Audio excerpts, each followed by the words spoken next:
What is up, everybody? Well, it's been a couple days now since I've seen Halloween 2018 in theaters, and I've been hesitant about posting this review because so many people have gave this movie so much shit and so much flack and so much hate that I was like, damn, I don't want to, add into it, and I don't want to be the ones that are like, oh my god, this movie's fucking awesome, it's amazing, it's the most shit, it's the best shit we've had since Halloween '78. It's better than Jesus. It's better than fucking Christmas. It's better than fucking chocolate ice cream. By the way, this video is brought to you by peanut butter and jelly crustables, available at Walmart or somewhere. Um,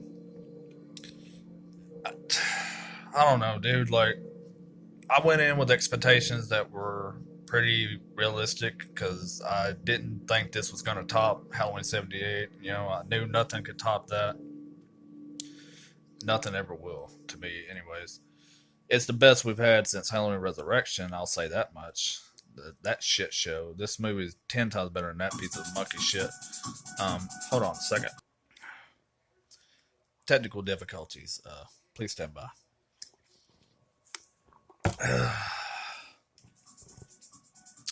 But as I was saying, I'm going to go ahead and give you my brutal, honest thoughts about it. And I'm not here to agree with any certain party of this movie. I'm just going to tell you what I think. Uh, I didn't like it. I mean, there's things about it I liked.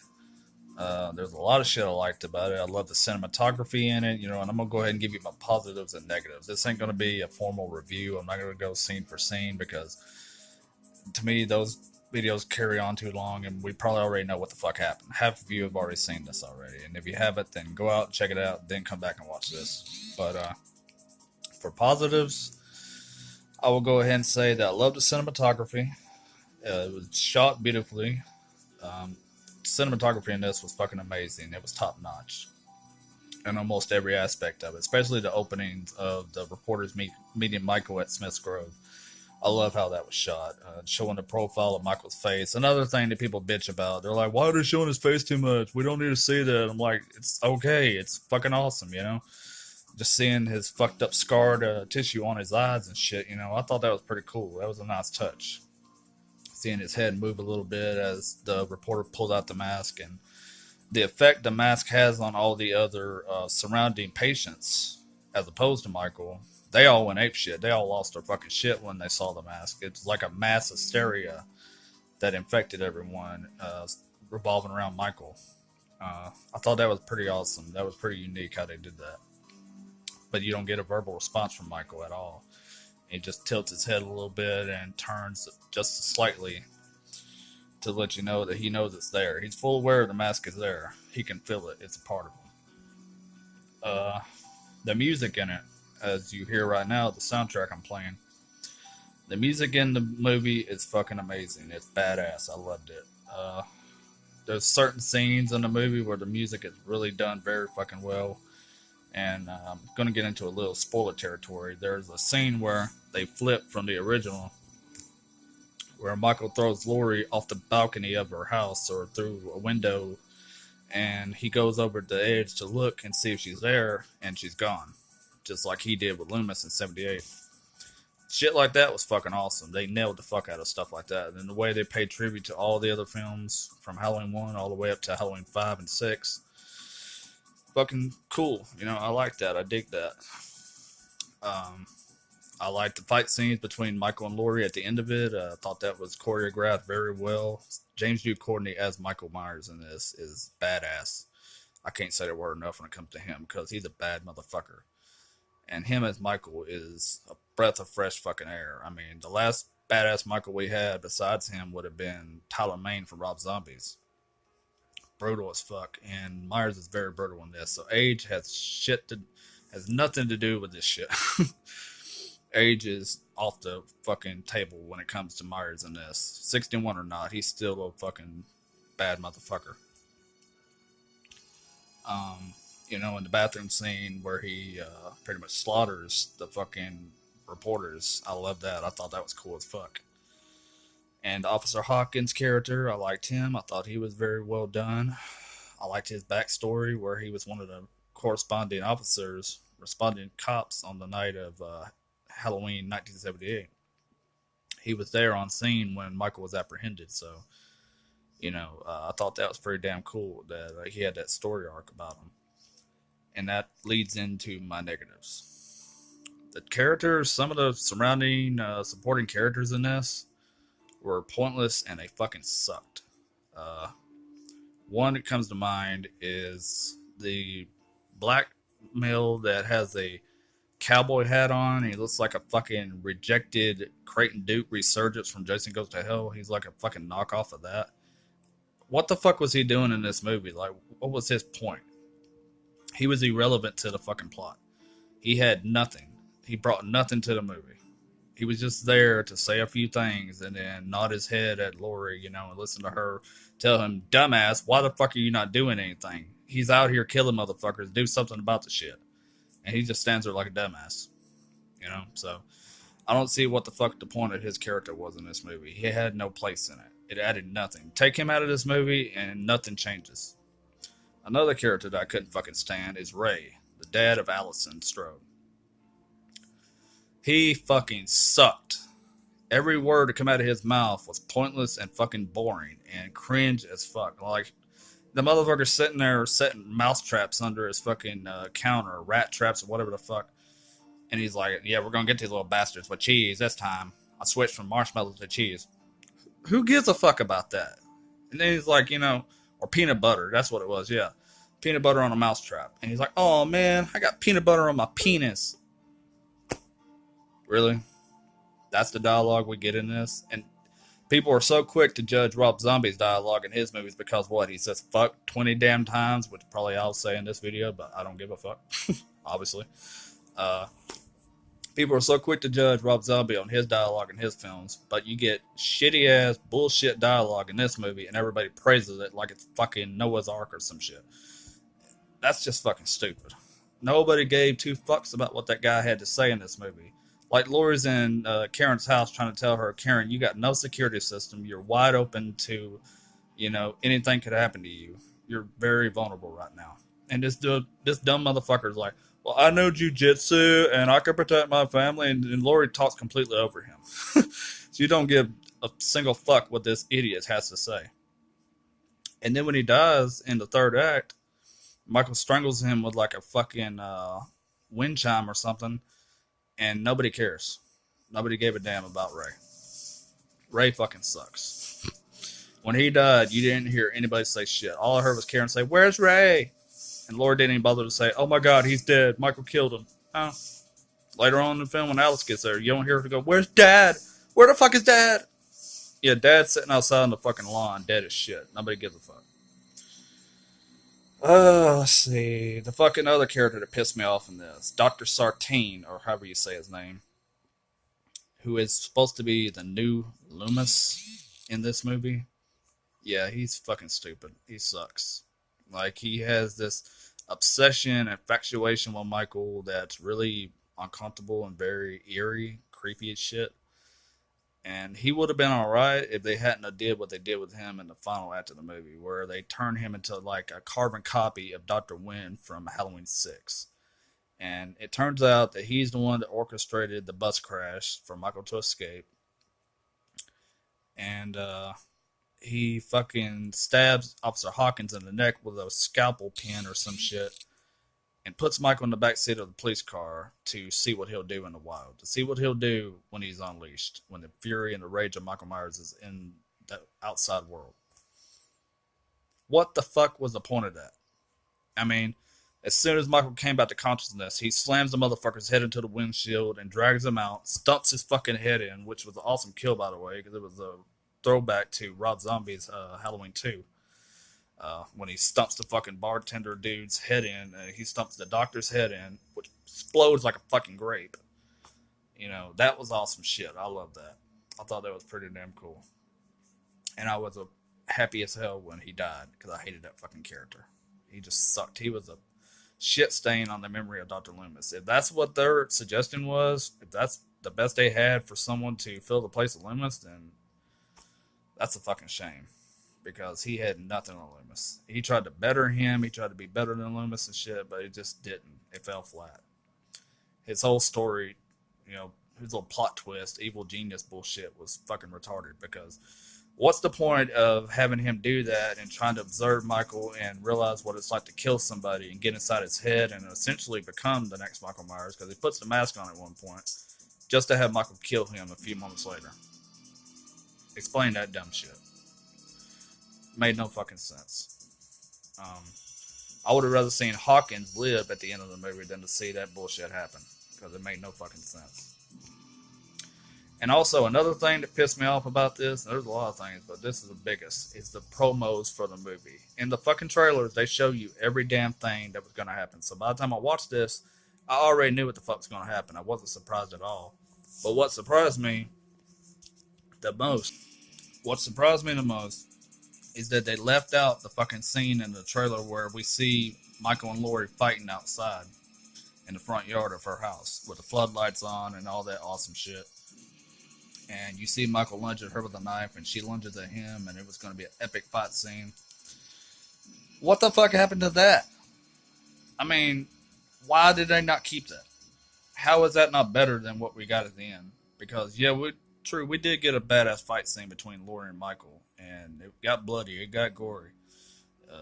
The fight scene was choreographed very well, and Michael lost some fingers, and he almost fucking strangled or smothered Laurie to death.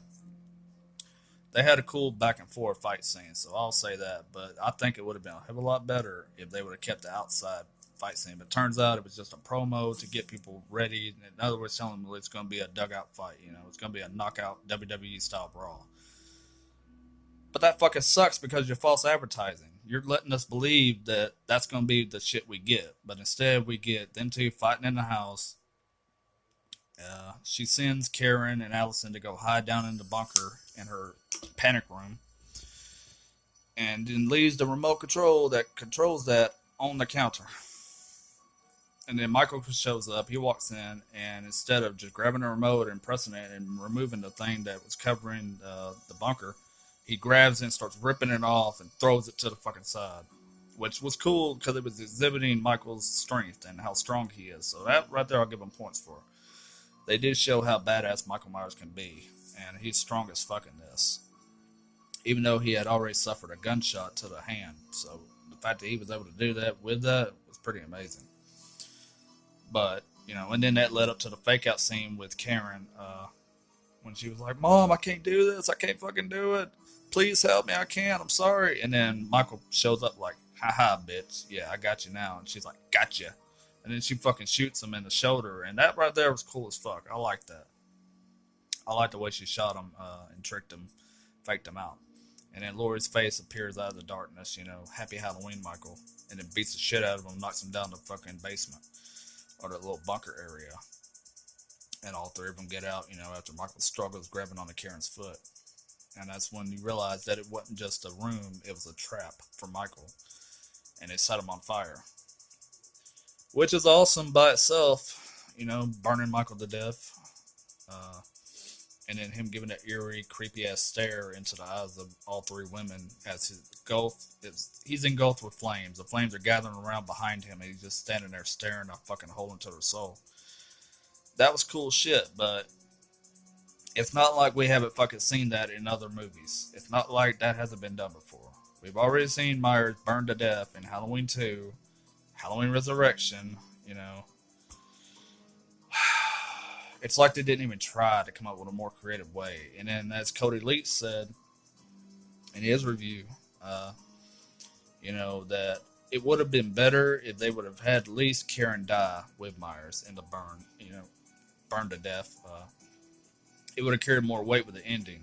It just felt like it was kind of cheesy that they went ahead and let all three survive, and Michael was the only one to die.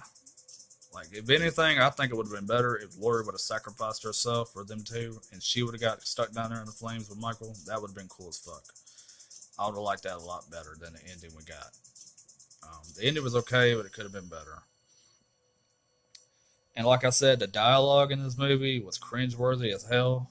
When your best and most entertaining character is like a 9-year-old boy or a 7 or 8-year-old kid, you got a fucking problem. because the little boy in this was fucking awesome. He was funny as shit.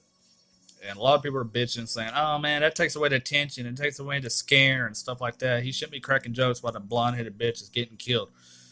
Well, newsflash, but when you got a little fucking kid that's in a movie in a crisis situation like that, you can expect him to say shit like that. He's not gonna think rationally, you know. He's not gonna know really what to fucking say when he sees Michael Myers grabbing that damn girl and dragging her off to kill her. So what his response was perfectly acceptable to me. It was normal, you know, very believable, and he was the most entertaining and hilarious character in this movie. But everybody else fucking sucked.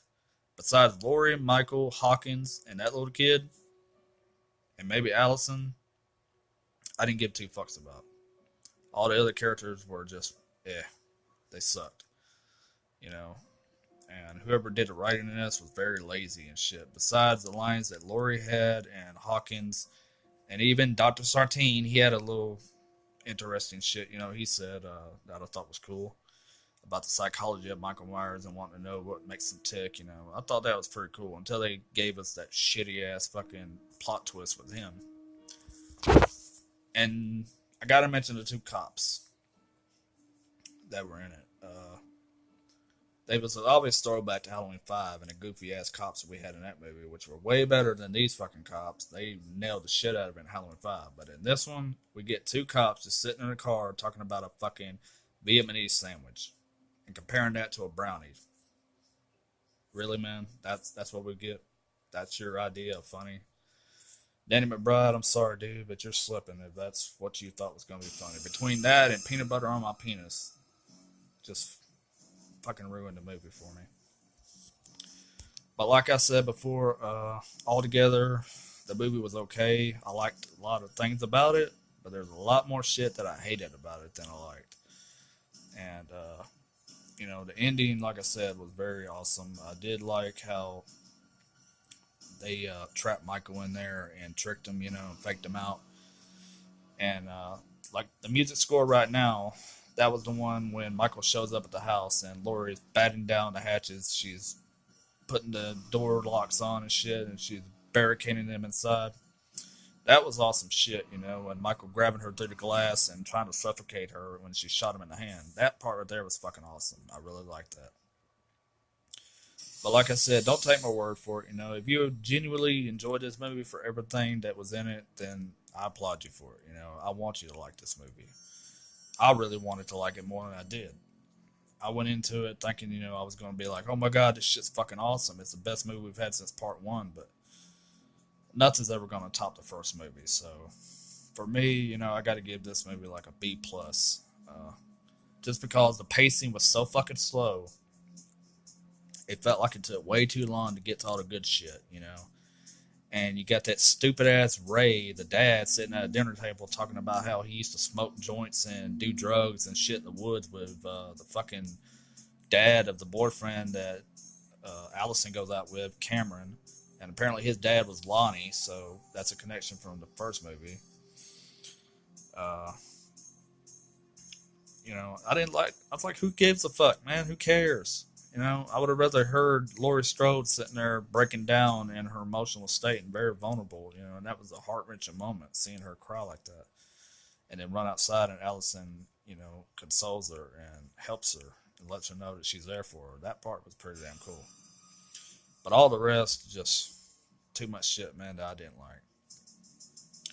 So, anyways, yeah, that's my first review of Halloween 2018. I will be doing another spoiler. Well, this is basically spoiler, but more in-depth spoiler discussion with my niece that I went and saw the movie with the other night, Angel Hagermaker. She's a Myers freak just like I am, and she felt the same way as I did. You know, that could have been so much better. The best parts of it is the homages to Halloween 2 and Halloween 1 and how they flipped the scenes, you know, with Laurie standing outside the school staring at Allison and the Loomis tapes. I really liked hearing the Loomis voiceover. I thought that was fucking awesome. It needs to die. It doesn't need to live. The evil needs to die. I'd suggest termination. You know, that right there was fucking awesome. That was probably the best part of it, you know, besides the ending with Michael and Laurie fighting. So, like I said, for me in this one, the cons outweigh the pros. So I'm going to go ahead and wrap this up, and hope you enjoyed my take on it. You know, if you agreed with me, leave it in the comments. Let me know, and if you didn't, leave that in the comments, and we'll talk about it. Just keep it fucking mature, okay? I don't need a bunch of trolls with your keyboard warriors bullshit, leaving hateful bullshit down there, because I'm not going to respond to you. I'm just going to delete it. But if you thought of anything that I didn't mention in this, please let me know and give me a like, share, and subscribe. And I will see y'all later.